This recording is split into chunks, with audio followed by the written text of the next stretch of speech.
The MRI report, 7/31, from Dr. Stanley Sprecher, the fire department doctor. And 8/30/91 from Dr. Stanley Sprecher. Dr. Louis Weiner, a neurologist, who examined her 8/23/91.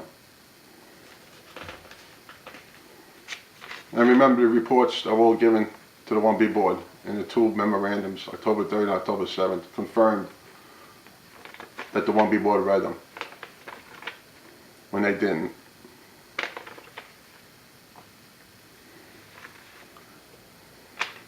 Marlene Gold now states on the record on the 1/30/92 Board of Trustees meeting transcripts,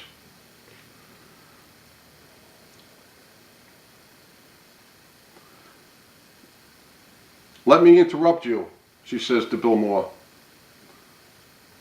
for a second time. "You should all have the letter that Mr. Moore is referring to, a handout for this case today, which consists of a letter dated 1/27/92 from Rosemary Carroll, my attorney."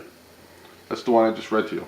2 pages long, as also you should have a decision from the Department of Health, Human Services, and Social Security Administration attached to Ms. Carroll's letter, as well as the list of exhibits. Mr. Moore for my union states, "I have a question for the Corporation Counsel. I would like to know if they feel that the board has fulfilled its responsibility under the administrative codes concerning my case." This is on the actual transcripts, official documents of a Board of Trustees meeting. Mr. Fink, I assume is from the city, replies, "Yes. All the administrative laws were applied if I'm in Romanelli's case." My union, Mr. Moore, states, "I make a motion to upgrade firefighter Romanelli to the line of duty accidental disability." All the union members vote in favor of me. Marlene Gold votes for me, and Mary Sullivan calls for a timeout. And then Marlene Gold changes her mind and votes against me now. This is unbelievable. Continued here on the transcripts. Based on the statements made by Mr. Moore, this is Carmine DeRoss, union chairman, fighting on my behalf.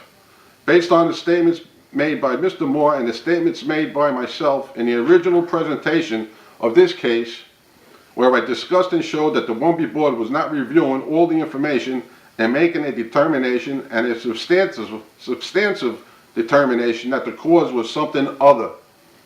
And I think we show on behalf of this member that it did exist to a reasonable doubt that his injuries did happen in the line of duty.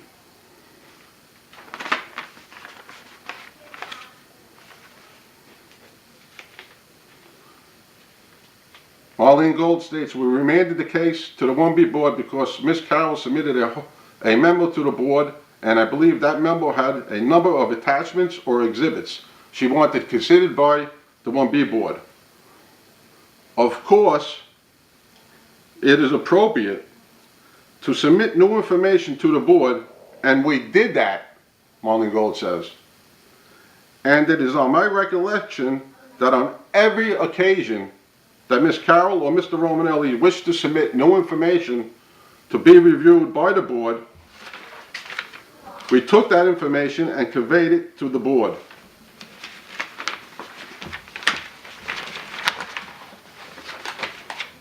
Commissioner Gold goes on, "Nevertheless, we did look at the case at the time, and it appears that what happened was that we sent it to the 1B board a number of materials submitted by Ms. Carroll and her memo, the thrust of which I believe was that the 1B board had not sufficiently and correctly assessed the case.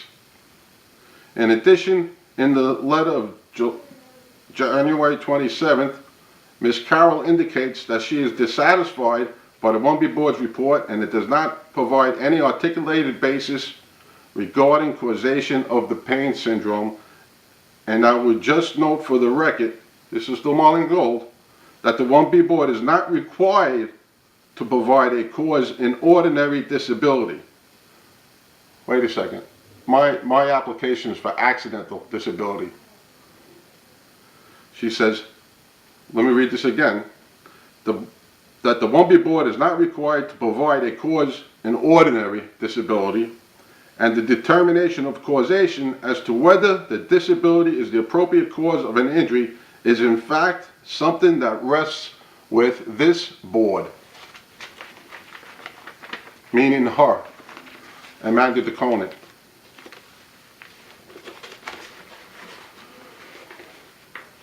She states, this injury is the only service-connected event relating to the neck that is contained in the record.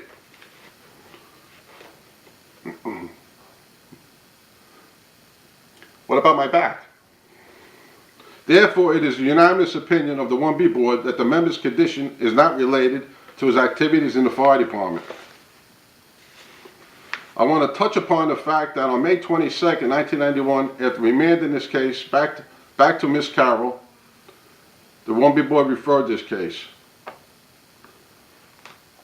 for the member to go to NYU Medical Center for an MRI and Dr. Sadie for an EMG, and the results of these tests were normal based upon that in part, and I will let the record speak for itself, and the 1B board's recommendation concerning the member's cervical spine changed. And since the new evidence from the impartial consultant indicated no disability, there was no impartial consultant. I've still, after 5 1B boards, never sent for an orthopedic or a neurologist examination. And I'll show you what Marlene Gold, how she's lying on the record, stating these tests are normal.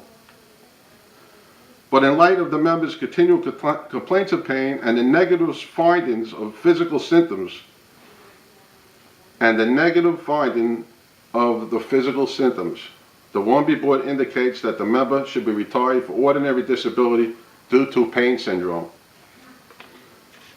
We ask for a definition of pain syndrome or some explanation. And I will note that the member has submitted a decision of the Social Security application, and I asked the Corporation Counsel to tell us what effect, if any, does that have on determinations today. Mr. Fink replies, well, the Administrative Code places responsibility for determining disability on the medical board and the causation upon this board with the advice and recommendation of the medical board. The board isn't in any way bound by the decision of other administrative agencies that may be applying their own standards of disability. My attorney isn't arguing which agency states what disability. My attorney, and that member January 27th, is stating that the board 5 times, the 1B medical board, and the 8 or 10 board of trustees meetings, we don't even know how many there were because they were held back without notifying us, that no one to this day has ever answered to the causation of my neck and back disability, which is required by law.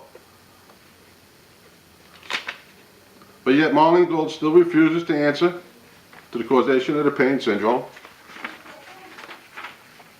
Marlene Gold goes on to state, I note for the record that I am reviewing the records before us. I have looked at an EMG test of 8/23/91, my EMG test, which indicates there is a normal nerve conduction study on 8/23/91 EMG report. These are the reports that the 1B board, Mary O'Sullivan, held back from the 1B board doctors in those memorandums October 3rd, October 7th, which she replied they got them twice.